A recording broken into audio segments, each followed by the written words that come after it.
नमस्कार दोस्तों, स्वागत है आपका हमारे YouTube चैनल उत्तराखंड ज्ञान यात्रा में। दोस्तों, आज के इस वीडियो में हम उत्तराखंड और हिंदी से संबंधित कुछ महत्वपूर्ण प्रश्नों पर चर्चा करने वाले हैं। तो चलिए प्रारंभ करते हैं। तो सबसे पहला हमारा जो प्रश्न है उत्तराखंड इतिहास से संबंधित है। प्रश्न है कि चंद वंश का वह शासक जो अकबर का समकालीन था, कौन सा था? रुद्रचंद, सोमचंद, जगतचंद, कल्याणचंद। तो इसका सही आंसर है रुद्रचंद। तो चंद वंश का वह शासक जो अकबर के समकालीन था, वह शासक था रुद्रचंद। और रुद्रचंद क्या है, चंद वंश का एक प्रतापी राजा था और बालो कल्याणचंद के बाद गद्दी पर बैठता है और अकबर के समकालीन शासक था। यह काफ़ी विद्वान, शिक्षा प्रेमी और दानी राजा था।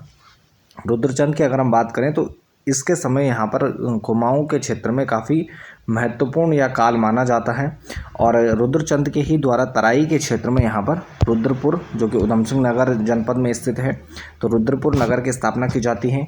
अल्मोड़ा में स्थित मल्ला महल का निर्माण रुद्रचंद के द्वारा करवाया जाता है।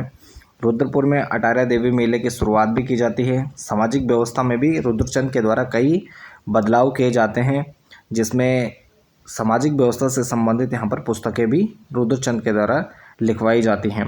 साथ ही रुद्रचंद बीरबल के बेटे को अपने पुरोहित बनाता है, अकबर से मिलने भी जाता है। त्रैवर्णिक धर्म निर्णय नामक पुस्तक लिखता है जिसमें सामाजिक व्यवस्था का वर्णन है। और रुद्रचंद ने नागौर की लड़ाई में अकबर का साथ दिया था। इसके अलावा रुद्रचंद को 84 माल या तराई भाबर क्षेत्र की जागीर दी गई थी। रुद्रचंद ने 1587 में अकबर की अधीनता स्वीकार कर ली थी। इससे पहले जो रुद्रचंद था तो वह स्वतंत्र शासक था, लेकिन 1587 में जब वह अकबर से मुलाकात करता है, अकबर से मिलता है, तो उसके बाद वह अकबर की अधीनता स्वीकार कर लेता है, यानी मुगलों की अधीनता स्वीकार कर लेता है। और रुद्रचंद की बात करें तो 1597 में इसकी मृत्यु हो जाती है। उसके बाद इसका पुत्र लक्ष्मीचंद शासक बनता है। इसके बाद नेक्स्ट क्वेश्चन हमारा कि अजयपाल के बाद तिब्बत पर आक्रमण करने वाला शासक था, तो महिपति, श्यामशाह, प्रतिपत शाह या मानसा। तो अजयपाल के बाद यहाँ पर तिब्बत पर आक्रमण करने वाला शासक मानसा के द्वारा भी तिब्बत पर आक्रमण किया जाता है और उसके अलावा यहाँ पर महिपति शाह के द्वारा भी तिब्बत पर आक्रमण किया जाता है। तो अजयपाल के बाद जो शासक था तो महिपति शाह के द्वारा यहाँ पर तिब्बत पर आक्रमण किया जाता है। और महिपत शाह से संबंधित अगर हम कुछ खास बातों की चर्चा करें तो सबसे पहले महिपत शाह अपने चाचा श्याम शाह के बाद गढ़वाल की गद्दी पर बैठता है और महिपत शाह की पत्नी का नाम कर्णावती रहता है। तो महिपत शाह यहाँ पर श्याम शाह के चाचा रहते हैं और गढ़वाल की गद्दी पर यह बैठते हैं। सबसे उम्रदराज शासक भी रहते हैं महिपति शाह। कर्णावती के द्वारा देहरादून में करणपुर नगर की स्थापना की जाती है। साथ ही जो यहाँ पर राजपुर कैनाल है तो वह भी कर्णावती के द्वारा यहाँ पर निर्माण किया जाता है। इसके अलावा महिपत शाह द्वारा श्रीनगर में 1625 में केशोराय मठ की स्थापना की जाती है। तो 1625 में श्रीनगर में केशोराय मठ की स्थापना का श्रेय भी जाता है और यह जो 1625 ईस्वी का टाइम पीरियड है तो यह श्याम शाह का है। तो श्याम शाह का शासनकाल है और यहाँ पर श्याम शाह के शासनकाल में महिपति शाह के द्वारा केशोराय मठ की स्थापना की जाती है। इसके अलावा महिपत शाह ने अपने राज्य में रोटी सूची नामक प्रथा प्रारंभ करवाई थी। इसके अलावा महिपत शाह त्रिमल चंद के साथ कोशी के नदी तट की युद्ध में लड़ता है और उसकी मृत्यु हो जाती है। 1632 में तिब्बत के दापा दुर्ग पर आक्रमण करता है। इसके अलावा मुस्लिम लेखकों ने महिपत शाह को अक्खड़ राजा कहा था।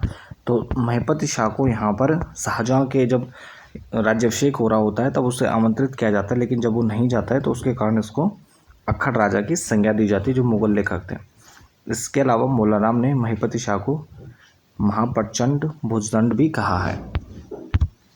से किसने श्रीनगर के निकट देवलगढ़ में अपने कुलदेवी राजराजेश्वरी मंदिर की स्थापना करवाई थी? देवीपाल, अजयपाल, भीमपाल और धर्मपाल। तो इसका सही आंसर है अजयपाल। अजयपाल गढ़वाल में परमार वंश से संबंधित है, जिसके नाम पर गढ़वाल का नाम गढ़वाल पड़ता है। तो वह वीर प्रतापी शासक है। तो अजयपाल 1490 से 1519 तक यहाँ शासनकाल है और 37वें राजा के रूप में अजयपाल गढ़वाल की सत्ता पर आसीन होते हैं। और अजयपाल ने 1515 ईस्वी में 52 गढ़ों को विजित किया था तो इस कारण गढ़वाल का जो एकीकरण होता है तो उन्हीं के नाम पे यहाँ पे गढ़वाल का नाम गढ़वाल रखा जाता है। गढ़वाला अजयपाल के पिता का नाम अनंतपाल द्वितीय था और गढ़वाल का एकीकरण करने के कारण इसे गढ़वाल का बिस्मार्क भी कहा जाता है। इसके अलावा गढ़वाल का कृष्ण या भीम भी अजयपाल को कहा जाता है। तो कई अन्य नाम भी हैं जिसमें गढ़वाल का कृष्ण या भीम के नाम से भी संबोधित किया जाता है। 9वीं शताब्दी तक गढ़वाल में 52 गढ़ थे। 52 गढ़ों पर 52 खस टकरियों का अधिकार, यानी 52 जो गढ़पत थे तो 52 गढ़पतियों का शासन था, तो इसलिए इसको 52 गढ़ों का देश या छोटे छोटे जो किले होते हैं, गढ़ यानी छोटे किले होते हैं, तो उनको गढ़ भी कहा जाता है। तो 52 गढ़ों का देश यहाँ पर गढ़वाल कहलाता है। इन गढ़ों में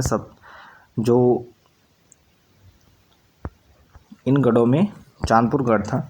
तो चांदपुर गढ़ में यहाँ पर सबसे प्रसिद्ध जो गढ़ है चांदपुर गढ़ था, जहाँ पर परमार वंश की स्थापना होती है। और सभी गढ़ों में बचा एकमात्र जो गढ़ है चमोली में चांदपुर गढ़ है। और इसका अलावा गढ़वाल का पहला गढ़ नागपुर गढ़ को माना जाता है और अंतिम गढ़ यहाँ पर 52 गढ़ लोधनगढ़ था। इसकी जो प्रथम राजधानी थी तो चांदपुर गढ़ 888 ईस्वी में, और दूसरी राजधानी देवलगढ़ में 1512 ईस्वी, और फिर परमार वंश की तीसरी राजधानी 1517 ईस्वी में श्रीनगर में स्थापित की जाती है। और उसके अलावा जब हम यहाँ पर राजधानी टिहरी में देखते हैं तो यह जो सुदर्शन शाह के टाइम पीरियड जब यहाँ पर गोरखों का आक्रमण होता है, गोरखों के बाद यहाँ पर अंग्रेज आते हैं और उसके बाद यहाँ पर अंग्रेज श्रीनगर का जो राजधानी क्षेत्र है वह हड़प लेते हैं और टिहरी में यहाँ पर राजा को पुनः अपने राज्य की स्थापना करने के लिए कहते हैं। तो टिहरी राज्य का जो इतिहास है वह हम अलग से पढ़ते हैं इसमें। तो चौथी राजधानी यहाँ पर टिहरी को माना जाता है पंवार वंश की। इसके अलावा पंवार वंश की राजभाषा गढ़वाली थी। इसके बाद नेक्स्ट क्वेश्चन है, उत्तराखंड में होम रूल लीग की स्थापना हुई 1914, 20, 18, 19। तो इसका सही आंसर है 1914 में। तो 1914 में मोहन जोशी, चिरंजीव लाल, हेमचंद, बद्रीदत्त पांडे आदि नेताओं के द्वारा यहाँ पर होम रूल लीग की स्थापना की जाती है। होम रूल लीग का उद्देश्य स्वयं की सरकार को प्राप्त करना था, यानी स्वयं का शासन, और भारतीय राष्ट्रीय कांग्रेस राष्ट्रीय पार्टी के साथ मिलकर सम्मिलित करना था। होम रूल लीग का उद्देश्य कनाडा या ऑस्ट्रेलिया जैसे देशों की तर्ज पर ब्रिटिश साम्राज्य के तहत भारत में गृह शासन या भारत के प्रभुत्व का दर्जा हासिल करना था। तो 1914 में यहाँ पर होम रूल लीग यहाँ पर स्थापित किया जाता है। इसके बाद नेक्स्ट क्वेश्चन है, गोरखों ने कुमाऊं पर अधिकार कब किया? 1803, 1894, 1796 या 1790। तो इसका सही आंसर है 1790। गोरखों के द्वारा सर्वप्रथम यहाँ पर कुमाऊं पर आक्रमण होता है 1790 में। कुमाऊं पर कब्जा कर लिया था। इसके बाद गढ़वाल पर आक्रमण होता है, लेकिन गढ़वाल में वह पराजित हो जाते हैं और गढ़वाल पर उनके द्वारा यहाँ पर कब्जा नहीं किया जाता है। कुमाऊं का पूरा क्षेत्र गोरखों के अधीन आ जाता है और हालांकि 1815 में समझौते के बाद कुमाऊं का क्षेत्र अंग्रेजों को सौंपा जाता है, जिसमें हम आंग्ल गोरखा युद्ध भी देखते हैं। गोरखाओं और अंग्रेजों के बीच हुए समझौते के बारे में 1815 में यहाँ पर समझौते के बाद सुदर्शन शाह ने टिहरी और उत्तरकाशी जिलों पर कब्जा कर लिया था। अंग्रेजों ने गोरखाओं को काली नदी के पश्चिम में खदेड़ दिया और गढ़वाल क्षेत्र में गोरखा शासन 1815 में समाप्त हो जाता है। नेक्स्ट क्वेश्चन है कि कालू मेरा संबंधित है कुली बेगार आंदोलन से, 1857 के विद्रोह से, डोला पालकी आंदोलन से या चिपको आंदोलन से। तो इसका सही आंसर है 1857 के विद्रोह से।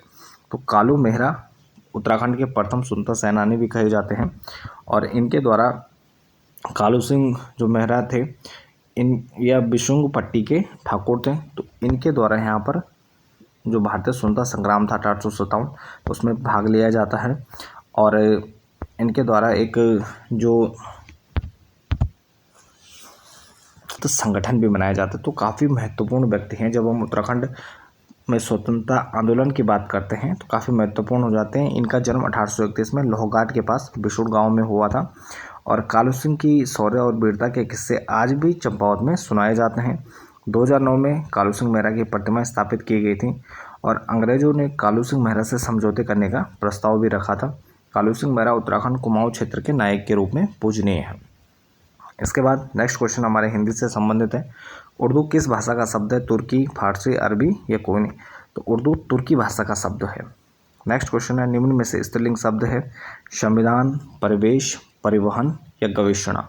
तो इसका सही आंसर है गवेषणा। नेक्स्ट क्वेश्चन है, पवन शब्द में संधि है गुण, अयादि, व्यंजन या वृद्धि संधि। तो इसमें अयादि संधि है पोधन। इसके बाद नेक्स्ट, निम्न में से उपसर्ग रहित शब्द है, विज्ञान, प्राचार्य, अधिवक्ता या छात्र। तो इसका सही आंसर है छात्र। तो छात्र में यहाँ पर उपसर्ग नहीं है, बाकी सभी में यहाँ पर उपसर्ग मौजूद है, विज्ञान में भी, प्राचार्य, अधिवक्ता में आदि। इसके बाद तो ये हमारे 10 प्रश्न थे। तो फिलहाल इस वीडियो को यहीं पर समाप्त करते हैं। बाकी आप बने रहें हमारे चैनल के साथ। मिलते हैं एक नेक्स्ट टॉपिक में, तब तक के लिए धन्यवाद।